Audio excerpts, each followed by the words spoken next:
দলের সিনিয়র নেতা বলছেন পিয়ার কি বুঝি না। আমি বলেছি আপনি যদি না বুঝেন তাহলে একদিন আমার ক্লাস করেন, আমি পড়াবো, আপনাকে বুঝাই দেব, বিনা পয়সায় শিক্ষা দেব, টিউশন ফি লাগবে না।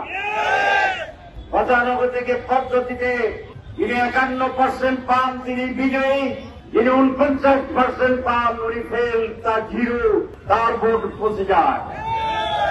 কিন্তু পিয়ার পদ্ধতি সারা দেশে যে দল যে পরিমাণ ভোট পাবে সবগুলাই বিবেচনা আনবে, কাউন্ট হবে এবং যে অনুপাতিক হারে সেই দল সেই পরিমাণ আসন পাবে। এটা কি সহজ কথা না কঠিন? সহজ না কঠিন? এই নেতা পিয়ার বুঝে না, সারা দুনিয়ার তিনি কোনো খবর রাখেন না, এরকম নেতা রাজনীতি করা ঠিক না। যারা পিয়ার চায় না, কেন চায় না?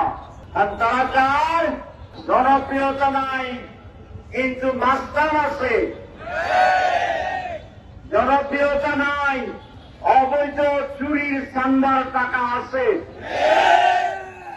আমাকে অনেকে বলে ওই দলের যারা নির্বাচনে কেন্দ্রীয় হতে চায় 1 বছর নাকি নির্বাচনের যে খরচ তাতে বেশি উঠে ফেলছে। আপনারা কি মনে করেন? তারা ভোটারের কাছে যায় না, টাকার কাছে যায়। সেই কারণে পিয়ার ছাড়া কোন নির্বাচন হবে না। আমরা পরিষ্কার বলেছি যে সংস্কার হতে হবে। ডক্টর ইংরেজের ওরা সংস্কার করে নির্বাচন। আমরা সংস্কার কমিশনে বসেছি। একটি দল মুখে বলে মানি, আসল জায়গায় মানে না।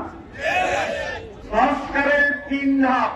এক হচ্ছে সংস্কারে একমত হওয়া, 2 থেকে আইনি ভিত্তি দেওয়া, 3 নম্বর এই সংস্কার বাস্তবায়ন করা।